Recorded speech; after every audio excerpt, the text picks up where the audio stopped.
Al lips look so good. I got good everything. What else you got good, Al? Take a look at that picture I sent you. I just figured I'd get the girls a little preview of the spring summer collection, aka my body. It is TGIF. This is what y'all came for, right? Y'all came for this. Hey everybody, happy Friday and welcome to TGIF. Y'all been asking for it and you got it 2 times a week. And let me tell you something. Shout out to everybody that watched the replay on Thursday of Wednesday's show. Y'all were just breaking all kinds of records. So I just want to say shout out to all of y'all that have been watching the show and watching the repeats. So without further ado, let me introduce my fantastic co-host. Please welcome brand strategizer, Mr. Al Reynolds. Hey, Al. What's up, Claudia? How you doing? I'm good. I'm good. I feel like you're always like cautious, like waiting for me to say something shady to you right now. And I'm like, I'm just saying. I'm on my P's and Q's with you two, I swear. Why? All right, please welcome talk show host, multimedia personality, YouTube star, and boating aficionado, Funky Dineva, aka Q. Hey y'all.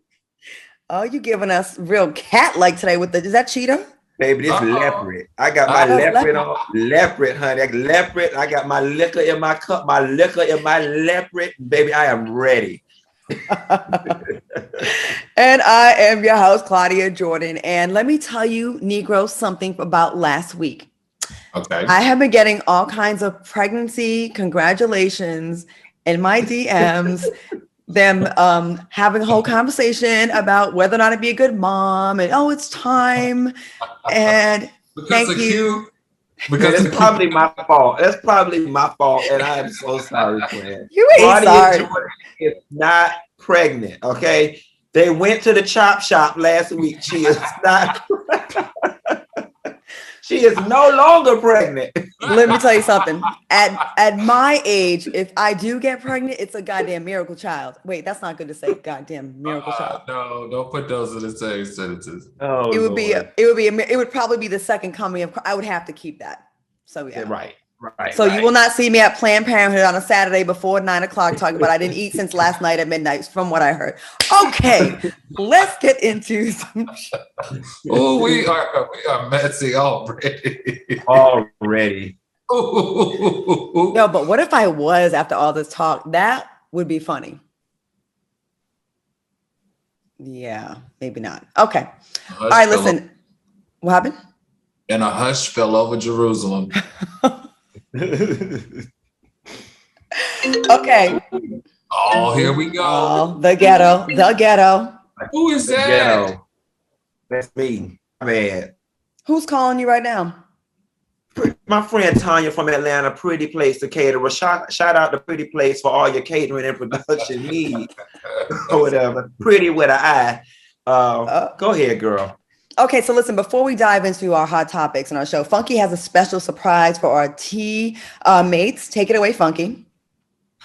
So guys, I did a couple weeks ago 23andMe. Quick story, we were sitting in the bar and me, a Cuban woman and a Venezuelan woman, we were just talking about cultural cuisine. What's a poor Cuban person's meal? What's the traditional meal for this? And when it got to me, I was like, you know what, guys, being, a descendant of the transatlantic slave trade, I really don't know what is, inherently natural for me. And in a drunken moment, I ordered a 23andMe for myself and for my friend Rosie. And I decided I would share the results with y'all. And y'all gonna fall out when y'all find out what the hell I am and where the hell I come from. But if we got the graphics, y'all, I am obviously, let me pull it up so I can follow along on my phone.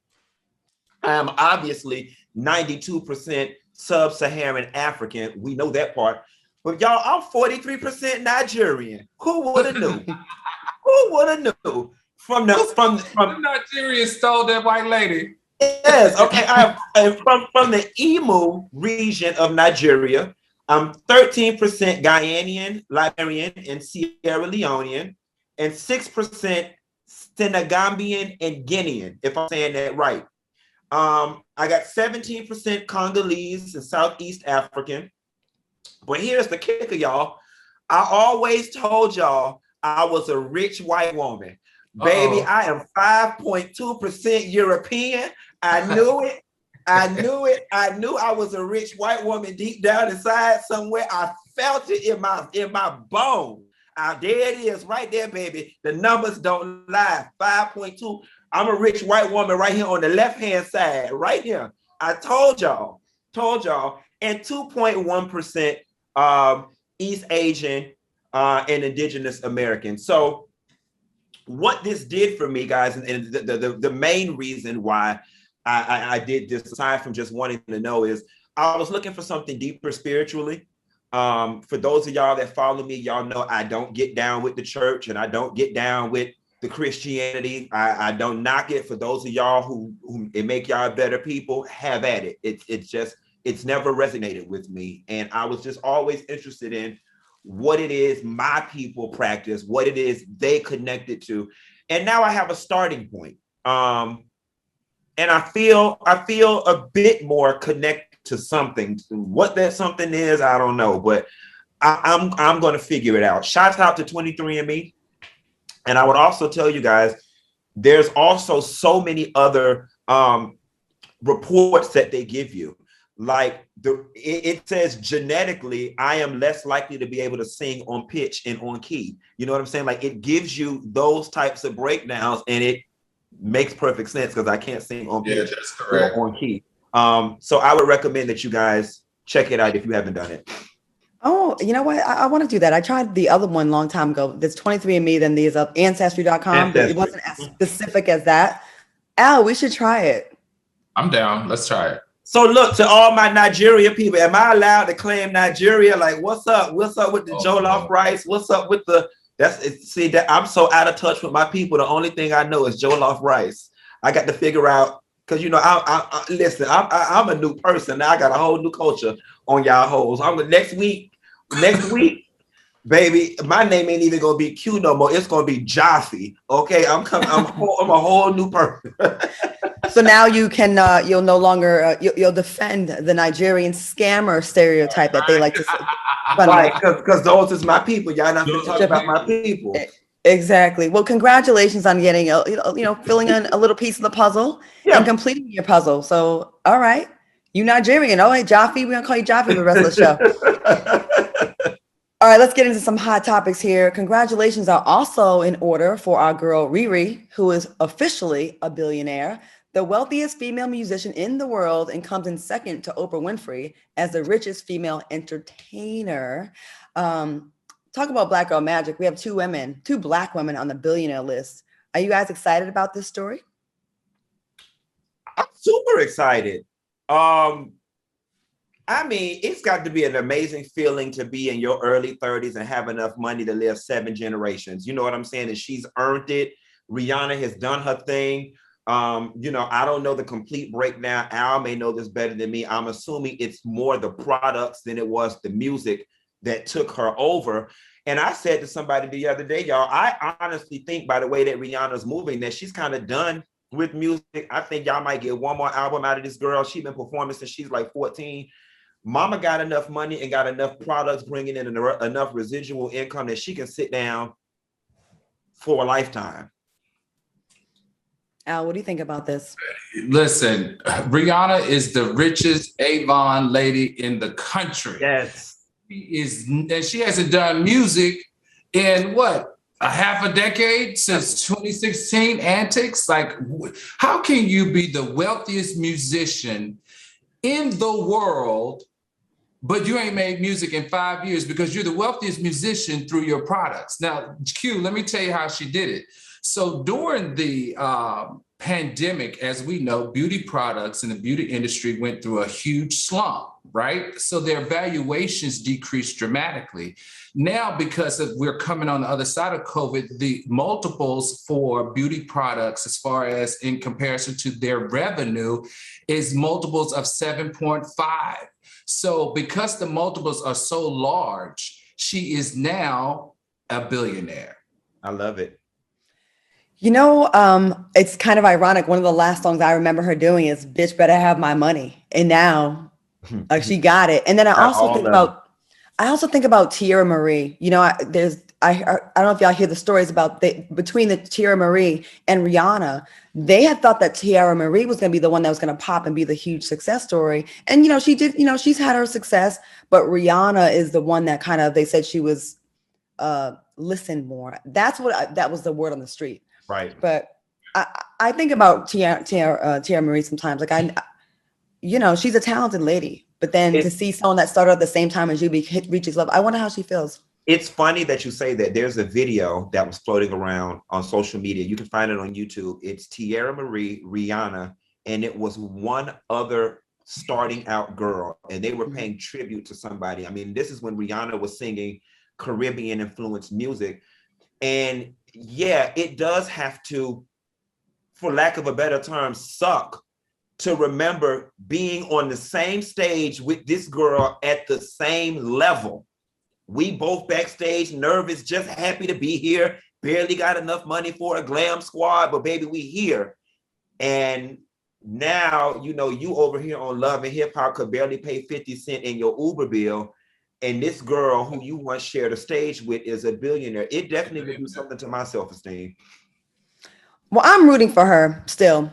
I love her underdog story, and I would love to see her make a comeback in some regard. I don't think there's a market for her. And I'm not trying to hate. I just don't think there's a market for her anymore, especially considering the fact that R&B has shifted in such a way that the influences now are the Summer Walkers and the Janae Aikos, if I'm saying that correctly, so on and so forth.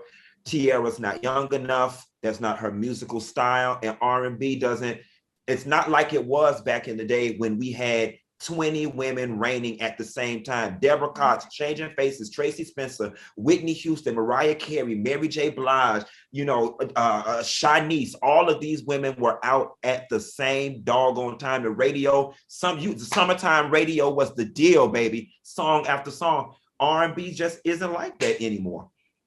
So the only way would be like a Summer Walker reach out and do a collab. Yeah. Somebody up. All right, we got to move on to this other story that I was kind of tripping on today. Fox News reported that Ashley Babbitt's lawyer's mom is saying that she was ambushed by a Capitol Police officer who fatally shot her as she tried to enter the speaker's lobby outside of the House chamber during the U.S. Capitol riot that took place on January 6th. Now, Ashley's lawyer stated, "It's not debatable. There was no warning. I would call what he did an ambush. I don't think he's a good officer. I think he's reckless." Now, the family plans to file a $10 million wrongful death lawsuit against the Capitol Police officer. What are your thoughts on this story? And if this isn't entitlement and audacity, then I don't know what the hell is.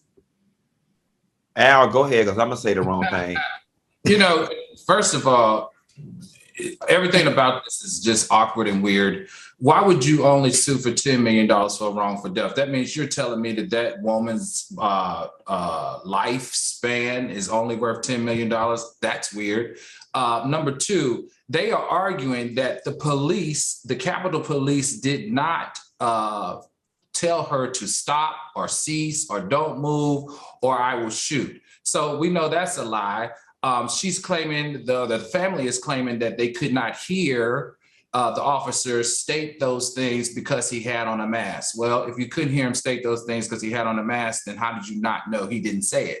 That's number two. And then number three, there was a special investigation around this because it was a Capitol riot. And the U.S. Justice Department decided that it was null and void and that the officer acted according to protocol. It's amazing some on the right are trying to paint this woman as a martyr and some kind of hero. And they're trying to compare it to George Floyd, the murder of George Floyd. If George Floyd can get, justice, then why can't Ashley Babbitt? I will not let y'all sit here and make this treasonous, terrorist white woman some kind of national hero because she didn't get warned as she was committing a crime, breaking into the speaker's lobby as they chanted, "Kill Mike Pence, hang Mike Pence." What were y'all going to do when you got on the other side of that door, Ashley? Oh, well, nothing, because you're not here with us. I have no sympathy for this bitch. If it was any of us, I mean, Tamir Rice got shot within 1.2 seconds. Talk about not getting a warning. That's someone who didn't get a warning. Out of here with that. I really want to say something. Play silly games, win silly prizes. You know what I'm saying? Like, now don't get me wrong. The family, I understand the family, they're grieving, they're feeling stuff. I get it. I get it. But baby, your daughter broke into these people's house. Like, she broke into the Capitol. What did y'all honestly think were going to happen? It's the delusions for me. And I'm glad that the government and the powers that be see this for what it is. And it's like, get off our line and sign up for a PPP loan, because that's about all you're going to get out of us. Well, she F around and found out, didn't she? Right. All right, y'all, we're going to take a quick commercial break, and we have plenty more TGIF when we return. Welcome back to TGIF. Shout out to everybody in the chat. Throw up a thumbs up if you are enjoying the show. I see all 1,400 of y'all representing for us.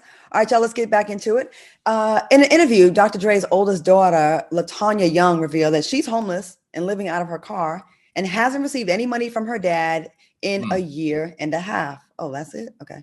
Well, she also said that her kids are staying with friends until she's able to provide for them financially. Now, Young works for DoorDash and Uber Eats as a delivery driver and says that she's just trying to keep her head above water while paying off her debt.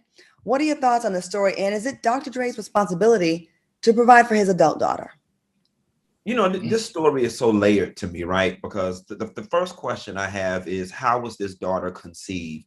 Considering the fact that Dr. Dre has such a disregard for her, it seems as if there is no parental dad-daughter relationship. I'm curious to know, was her mom a groupie, a jump off, no disrespect intended, and that's how she came about, and that's why he has no emotional attachment to her? Because if he did, she'd be in a much better financial situation, considering that your dad is worth $800 million. Secondly, you know, it's not his responsibility to take care of his adult daughter and her children. But thirdly, just from an optics perspective, just from being a good person, I just don't understand why long time ago, Dr. Dre just wouldn't have bought the damn girl a townhouse, put $1 million in the damn trust and said, I'm done with you after this, please leave me the hell alone, considering the fact that it would literally be no sweat off his back. Al, what do you think? I understand what Q is saying, but I feel like this, whether it was a jump off with a groupie or not, that's your seed, that's your child. Whether you have a good relationship with her or not, she's homeless. And she's got, what, didn't the report say she has 3 or 4 kids? So, you know, he is extremely wealthy. He has supported her in the past. He's only stopped supporting her in the last year and a half. I'm not one to tell him what to do, but even if he doesn't like her, how about this, Dr. Dre? You make $1 gazillion. So why don't you just put her on the payroll to help counter your tax liabilities? As an $800 million nair, you got to have tax liabilities. And one of the easiest things to do is put people on your payroll to reduce your tax liability. In this case, hit her off a couple of $1,000s. You can write it off on your taxes and you never have to talk to her. It's a win-win situation for you. Now you're out here looking suspect. We don't, like I said, I can't tell you what to do with your money. You're a grown man. That's a grown woman. But the optics, like Q is saying, it just doesn't look good. And you don't need that. What's the point? I agree. And I get your responsibility legally at 18 is over, but it's still another human being. I feel bad for people that have no blood relation to me where I'll help them out. And on a future show, we'll talk about all the people hitting us up for money, me and Al, right? But like, I just don't see how you can be that successful and someone that was birthed from your loins. You're just like, all right, even if you're mad at that person, it's almost like, I'd almost pay them to go away. You know what I mean? Right. Like, just to not look like that. You look crazy right now, Dr. Dre. You look nuts. The kids have nothing to do with this. Yeah. Come on. They have nothing to do with this. At minimum, you got 4 kids that are homeless. Okay, they are staying with her friends, but she's living out of a car. I don't know. I just feel like there could be a better resolution to this.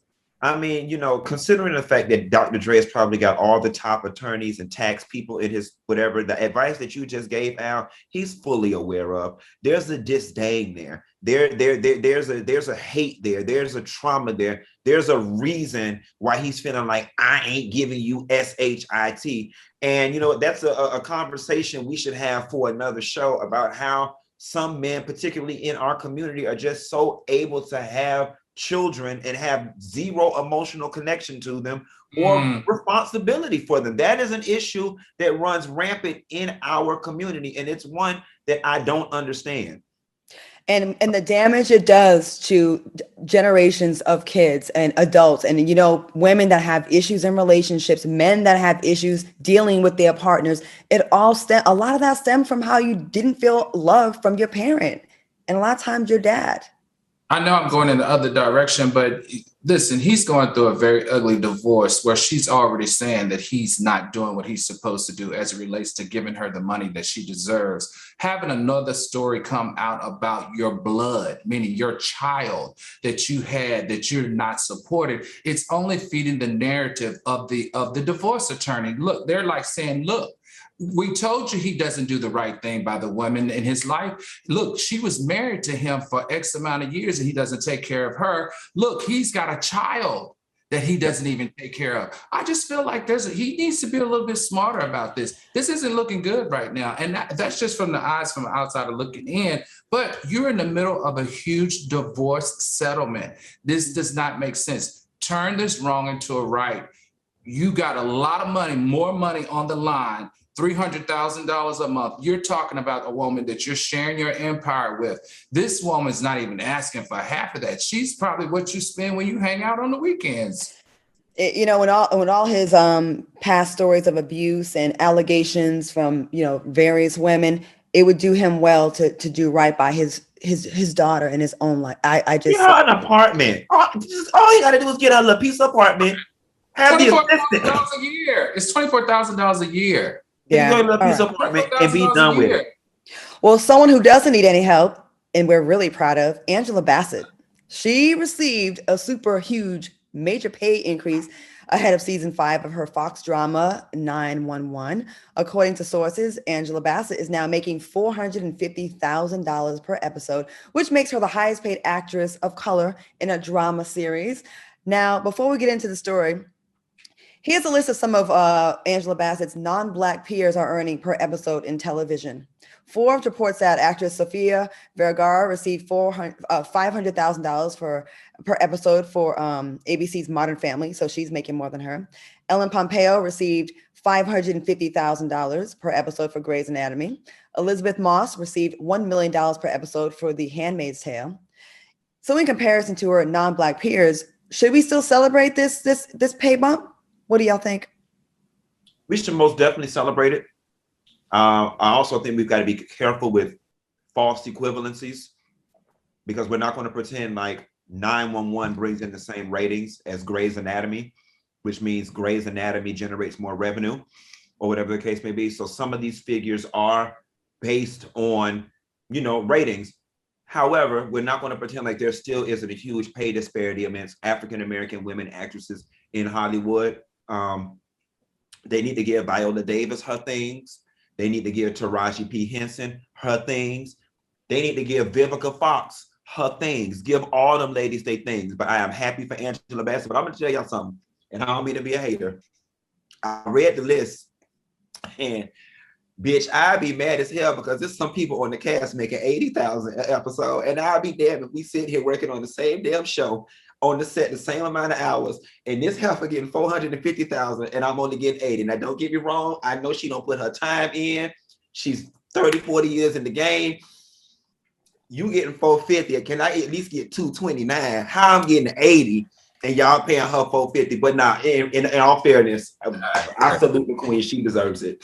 I don't know anybody else on the cast, and she was robbed. They owe her for robbing her for what's love got to do with it, I think.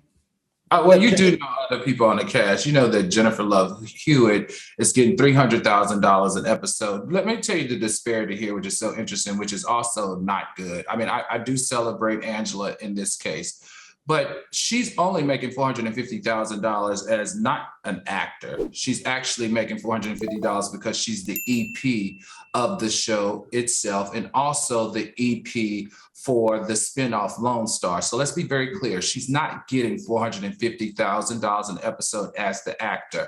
Her cohort, though, Jennifer Love Hewitt, she's getting $300,000 an episode, which is $6.6 million for the season. And That's just not fair. Angela Bassett had to be 2 EPs on the show and the spinoff in order to make the same amount of money as an actress that Jennifer Love Hewitt made. Now, let's put a pin on that. The other thing here that's interesting is she can't be the highest paid African-American female because wasn't Kerry Washington? Kerry Washington was making $1 million an episode for her Hulu series, Little Fires Everywhere. And let's not forget, everybody, don't sleep on Gabrielle Union. Gabrielle Union, too, was making about $800,000 an episode for being Being Mary Jane. And the only reason that she didn't see the end of all of her money was because of her contract dispute, and they canceled the show because she wanted her dollars. So I don't know about this. This is a little interesting, but I do applaud Angela Bassett because she deserves it. She's been in the game for a long time.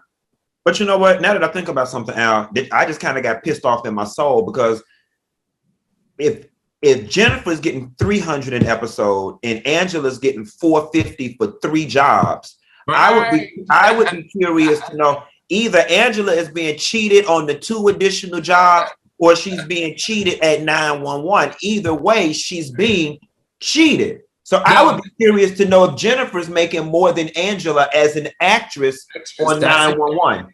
That's why I brought it up. Now, let me tell you what's so interesting. This show actually was written for Angela. Okay. This is some mess right here. The show was actually written for Angela. That's how she got the EP credit. And then she forced the EP credit for the spinoff. And that's how she got to the $450. Just something to think about. She had to do 3 jobs in order to get the $450. It's just $300,000 just for being on the show. It's so sad because we oftentimes as Black people, we still find ourselves in a situation where we have to be happy for what we can get, and I hate it. You know what I'm saying? It's an accomplishment, and I'm happy she got it, but it's like damn. But when you look over here, it's like, you know, it's a backhanded compliment, basically. I mean, and they've conditioned us, and they've $9 million. So, but you're right, Q. They've conditioned us for when you're Black to be grateful that you even got it, and the white women don't see it that way, never, and they don't move that way, and their agents don't move that way. The fact that Jennifer Love Hewitt, although you said I know her, I don't know if I've ever watched anything she's been in. I know Angela Bassett, okay, and I know she was robbed of an Oscar for sure. All right, moving on. A woman is suing McDonald's. Commercial. All right, we're gonna go to commercial and we'll be back and talk about the lady that's trying to sue McDonald's for some bullshit. We'll be right back. Welcome back to TGIF. All right, y'all, before we went to commercial, I teased a story about a woman who's suing McDonald's. Check out this BS. Okay, look. She's suing them after she claims a commercial that McDonald's put together compelled her to give into temptation and bite into a juicy burger, which caused her to break her fast during Lent. The woman stated, "When I saw an advertising banner, I could not help myself." She also stated that prior to the incident, she has been successfully fasting for 16 years for Lent. Do y'all think she has a fair argument? What do y'all think about this case? You sound stupid even asking us that question. Okay. Well, thank you. Okay, this is just completely ridiculous, and it's funny because I thought the story was going to be in America, because you know there's the running joke in the legal system that in America you can sue anybody for anything. But now McDonald's is responsible for your lack of impulse control. What I will say is at McDonald's corporate, they are somewhere laughing, high-fiving, and the marketing person who came up with whatever campaign, that he or she probably got a raise because they're out here moving people to give up their damn God. She blamed McDonald's instead of blaming the devil.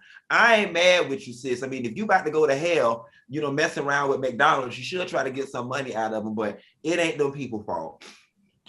What do you think about this?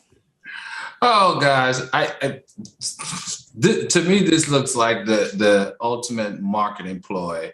You're going to take a lawsuit and claim the lawsuit was because your brand was so good, your food was so good that it breaks religious barriers, which religion is one of the hardest things to ever break, right? In order to overcome or to make money on. So this reeks to me of a good PR campaign around a lawsuit that actually occurred back in 2019. I think McDonald's pulled this back up, has marketed this into the media in order to promote themselves. So shame on you, McDonald's, but good work. So you think it's an inside job? Absolutely. But you know, the lawsuit was 3 or 4 years ago. Why are we just now talking about it in 2021? We're just now talking about it in 2021 because they've taken that lawsuit and flipped it into something. The parody here is religion and restraint, right? Religion, restraint, and not doing something. And their product is so good that it even made you break your religious belief. Cut it out, McDonald's. I see you. I'm gonna tell you what's funny though. When we were talking prior to the show off air, I said I want a double quarter pounder, and I have not eaten dinner. I did. I have not eaten dinner yet tonight. And low key, when we get off work, I'm going to get a double quarter pounder with cheese.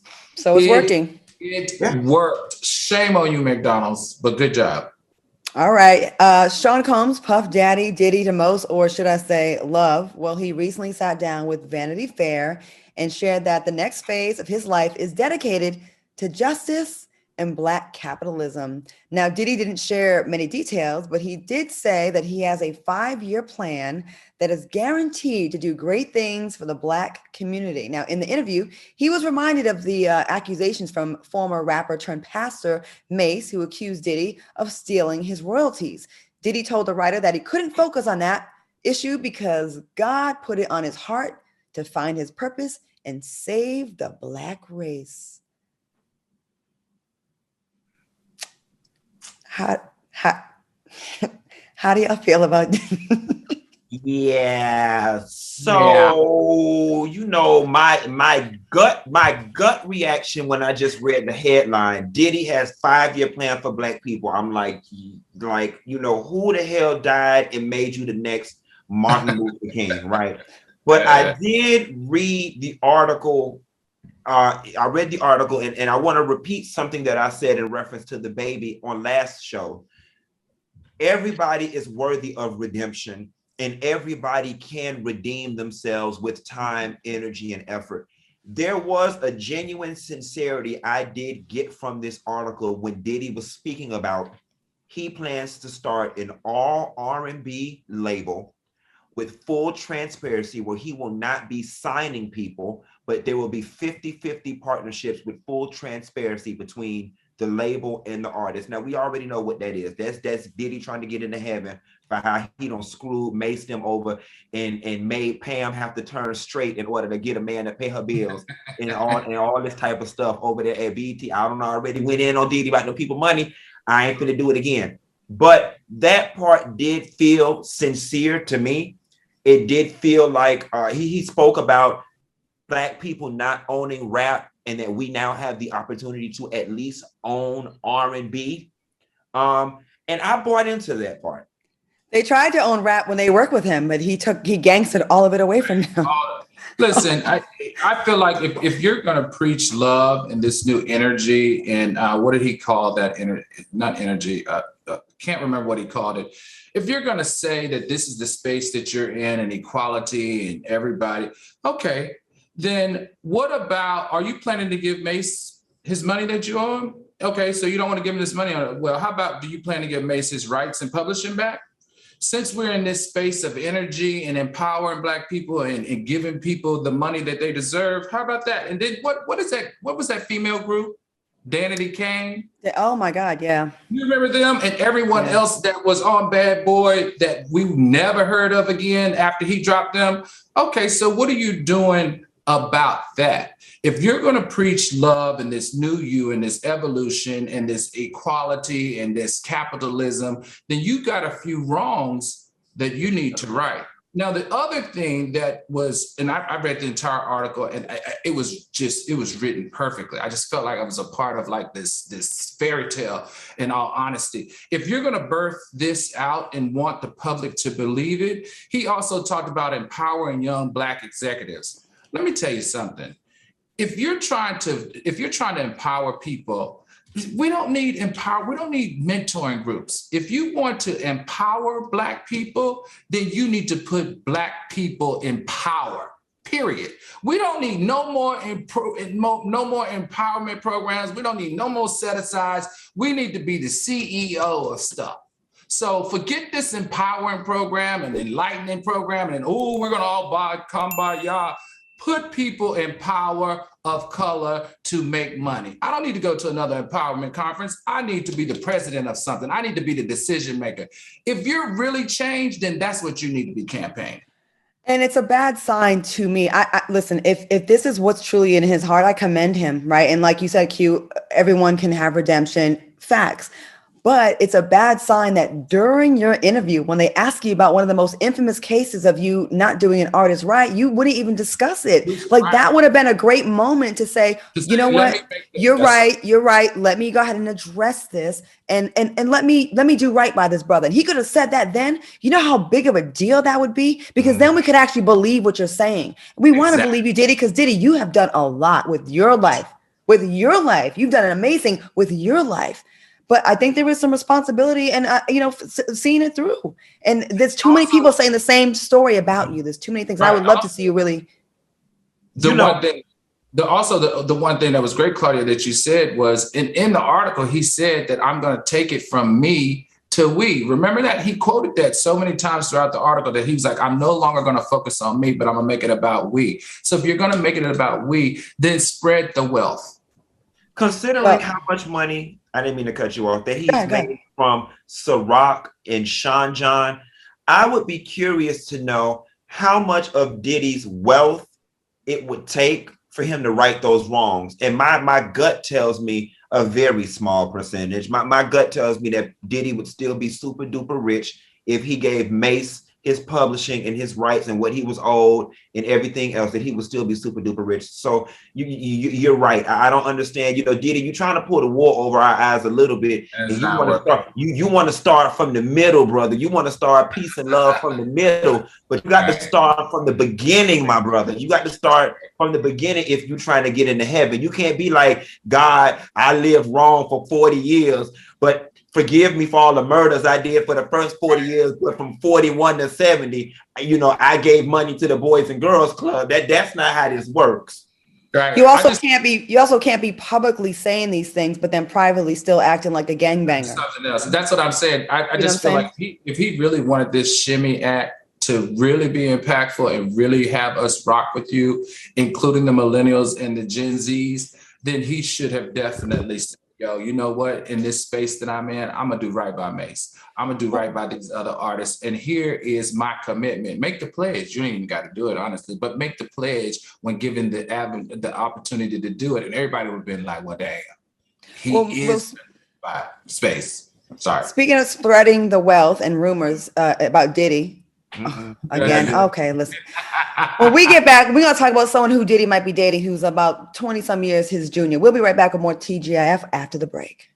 All right, everybody, welcome back to TGIF. Now, listen, if you're like me, TV has been a saving grace, and I'm sure by now a lot of you feel like you've caught up on every single show that's out there, especially after the pandemic. We watched everything. So if you're tired of just scrolling through the same movies or the same shows and miss the excitement of new releases and new binge fest, then you've got to get Acorn TV.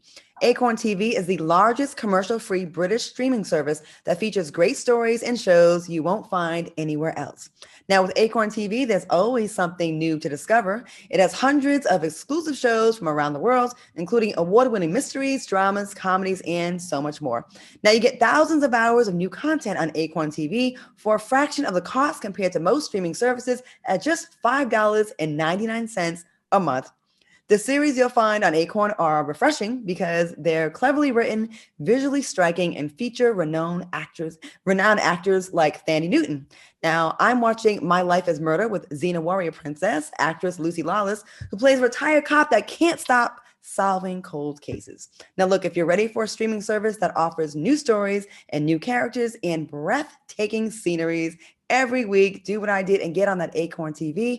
Try Acorn TV for free for 30 days by going to acorn.tv and use my promo code T.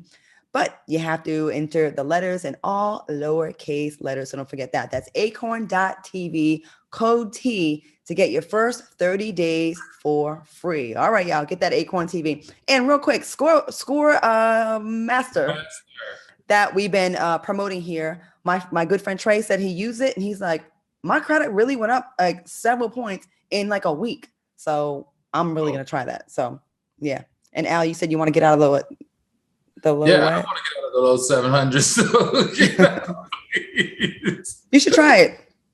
Y'all ain't finna run my pressure up to death by no damn credit. There once was a time I used to be so stressed out about it. Listen, now that I'm over 700, long as it's over 700, I'm fine. I ain't got to have no 800 because it buys you the same damn thing. Okay, when I went and bought that BMW, they asked me one question. They said, credit score over 700? I said, yes. They said, okay, fill out the paperwork. So Al, you fine. You don't need no more points. 703 and 798 get you the same damn thing. No, you got to have the 800s to get those elite cards. Yeah, I'm 5 points away right now. 5 points. I'm gonna use that score. 795. Yep.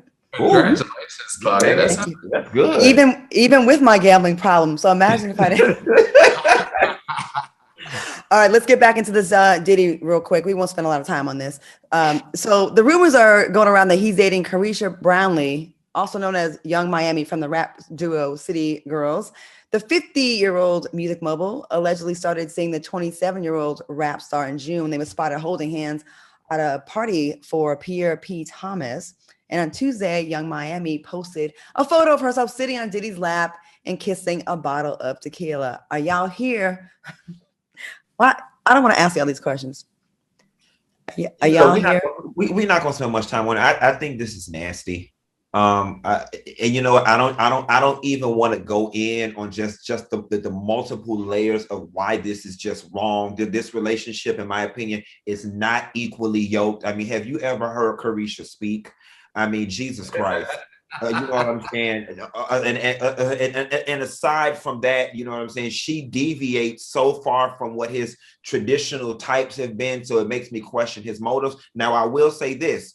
For Caresha, baby, if this thing is the truth, this is a great come up for her and the City Girls. It definitely will bring them up to a more of an A-list level. You know what I'm saying? It definitely elevates her. But I just question Diddy's motives. I question what he truly has in common with Caresha, what he truly wants with Caresha. Is he really wanting to build a future with Caresha? I just don't see it. But for her, I'm happy, mama. Have a good time. Get them coins, get them gifts, get them perks, get access, make the best of the access that you're granted, and keep living.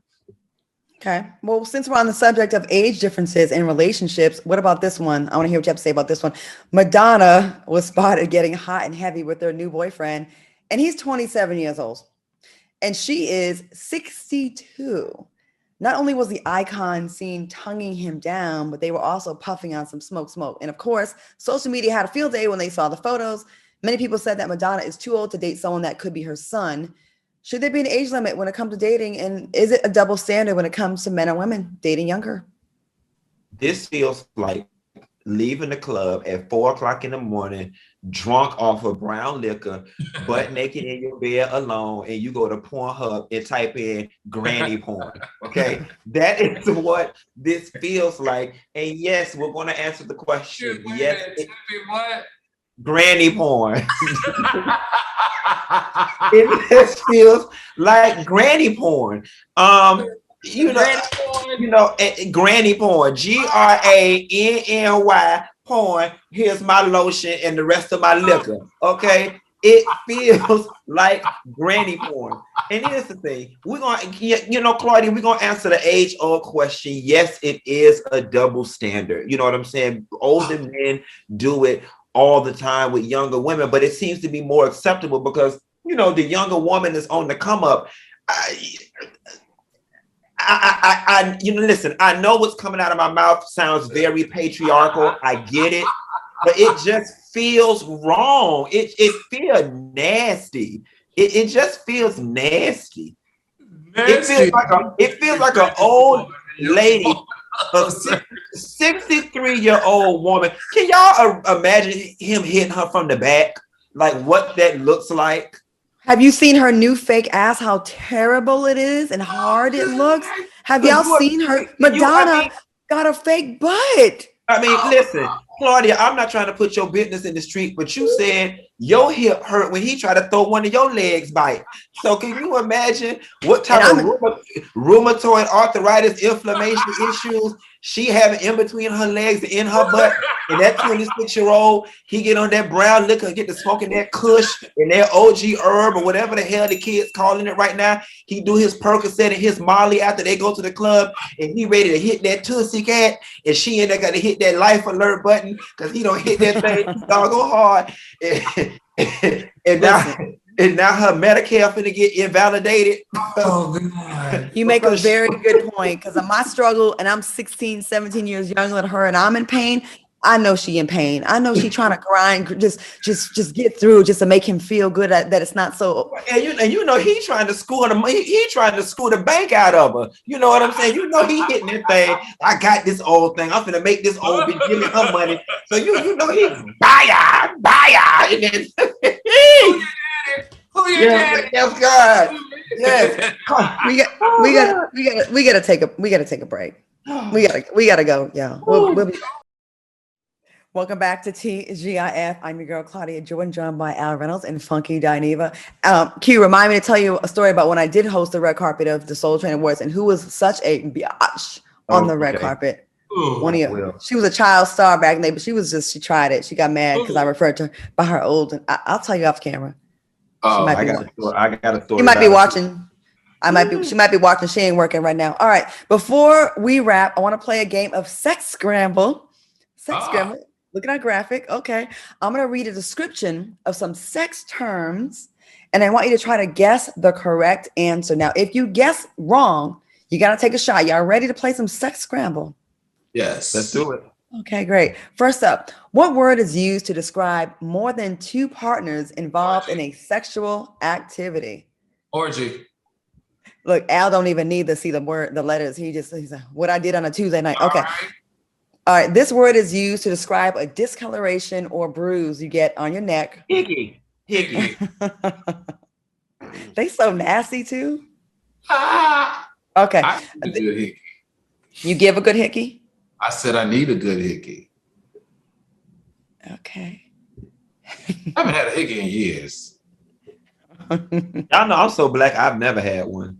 I'm so serious. I've never had one. Your son is that Nigerian in you. That's that Nigerian blood. So this is everything you do before intercourse starts to build up the excitement. What is it? Foreplay. Douche. Fleet. Oh. You know what? Q. This so word. It was foreplay. Was this I word. Right? Oh yeah, foreplay. Yeah. Okay, so I'm winning. I'm 2-1. Okay. This word describes what happens when people send you sexually explicit messages, photographs, or images. Sexting. That's right. This word is used to describe couples using characters and scenarios before having sex. Role play. Right. All right. What's another word for orgasm? CLIMAX. All right. You know we got some hoes on this show. Y'all went through them so fast. We got like 3 minutes left. So since we have 3 minutes left, Claudia, you remember you asked me about what I was doing in DC today earlier. And I just want to give a shout out to Director Angela Gates over at DC's Office of Cable Television, Film, Music and Entertainment. They took me on a tour, and it was just an amazing tour.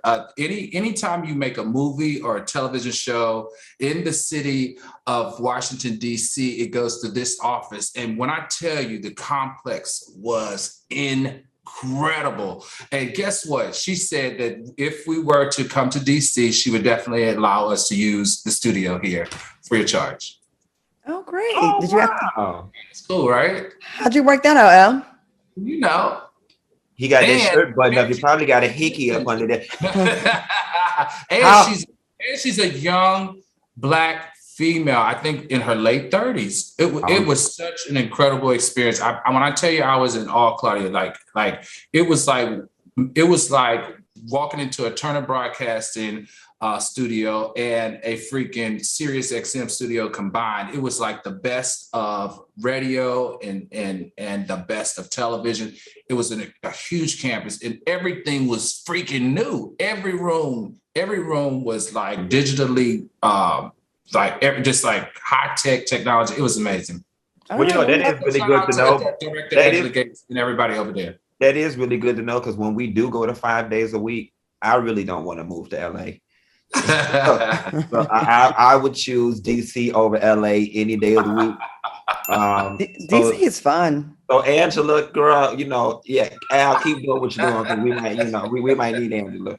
So we have about 30 seconds left, 45 seconds left. On the next show, we want to start talking about things that are in our lives happening. And Al and I have been really getting hit up with people begging for money. Like, people I don't even know are asking me to help put their kids through college, like not just small amounts, big amounts. I want to get into that, and make sure you submit your questions for, Q&A on Wednesday. Everyone have a safe weekend. Fellas, it's always great to see y'all. You have a good one this weekend. Always.